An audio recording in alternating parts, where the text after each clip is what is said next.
السلام علیکم دوستو، آج کی کہانی کا نام ہے سب سے اچھا نمونہ۔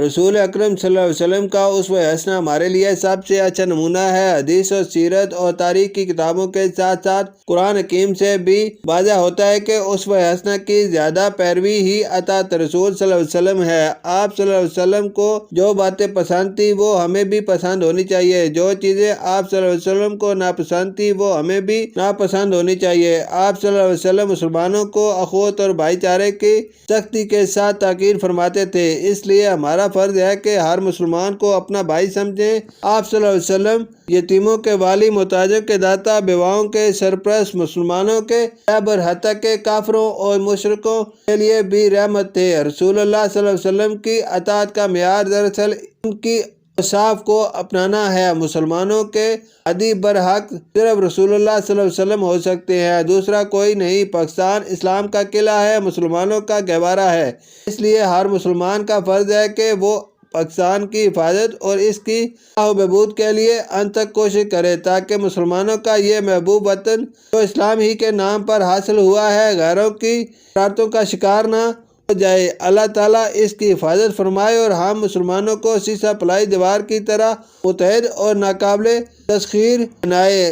ہم جس رسول اللہ صلی اللہ علیہ وسلم کے امتی ہیں وہ اخلاق کے سب سے اعلیٰ مرتبے اور بلند ترین مقام پر فائز ہیں۔ یہ بات میں نہیں لکھ رہا، کسی انسان کی بات نقل نہیں کر رہا، بلکہ یہ اللہ تعالیٰ کا ارشاد ہے۔ قرآن حکیم کی سورۃ القلم کی 4 آیت کا ترجمہ یہ ہے: اے نبی صلی اللہ علیہ وسلم، بے شک آپ صلی اللہ علیہ وسلم اخلاق کے بلند مرتبے پر فائز ہیں۔ خود حضور صلی اللہ علیہ وسلم کا ارشاد ہے: میں تو بھیجا ہی اس لیے گیا ہوں کہ اخلاق کے فضیلتوں کو کمال کے درجے تک پہنچا دوں، اور حقیقت یہ ہے کہ رسول اللہ صلی اللہ علیہ وسلم کے اخلاقی بھلائیوں سے انسانی تاریخ روشن ہے۔ آپ صلی اللہ علیہ وسلم کی پوری زندگی اخلاق کا اعلیٰ ترین نمونہ ہے۔ ایسا نمونہ نہ پہلے دنیا نے دیکھا نہ آئندہ دیکھے گی۔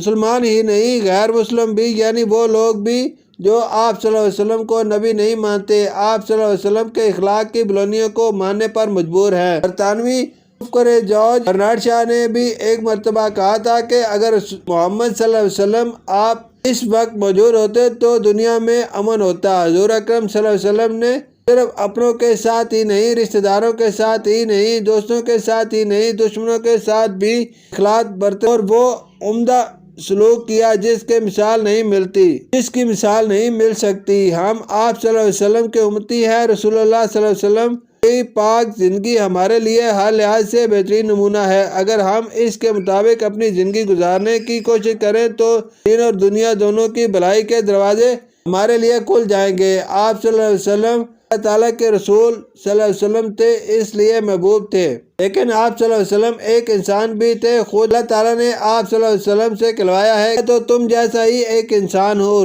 سورۃ کہف آیت نمبر 110۔ اس کا مقصد یہ ہے کہ حضور صلی اللہ علیہ وسلم کے جیسے اعمال ہر انسان کے لیے قابل عمل ہیں، اور ہر انسان کو کوشش کرنی چاہیے کہ وہ آپ صلی اللہ علیہ وسلم کی پیروی کرے، آپ صلی اللہ علیہ وسلم کے بتائے ہوئے راستے پر عمل کرے۔ یہ نہ سمجھے کہ حضور صلی اللہ علیہ وسلم رسول تھے، آپ صلی اللہ علیہ وسلم کی سی بات مجھ میں کہاں۔ حقیقت یہ ہے کہ آپ صلی اللہ علیہ وسلم نے انسانوں کو زندگی کا آسان اور سچا طریقہ سکھایا، اور جو کچھ فرمایا اس پر عمل کر کے بھی بتایا۔ اس لیے ہمارا بھی فرض ہے کہ ہم اس طریقے کو اپنائیں۔ اسلام آسان دین ہے۔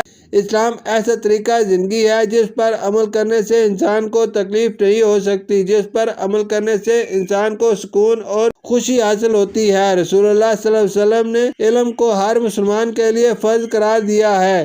سب سے بڑی دولت علم ہے۔ روپیہ پیسہ آنے جانے والی چیز ہے، لیکن علم ہمیشہ رہنے والا، ہمیشہ طاقت دینے والی، ہمیشہ مدد کرنے والی چیز ہے۔ ہم جتنا علم حاصل کریں گے اتنے ہی خوش رہیں گے، لہذا ہمیں دولت حاصل کرنے یا بڑھانے کے بارے میں نہیں، اپنا علم بڑھانے کے بارے میں سوچنا چاہیے۔ شکریہ۔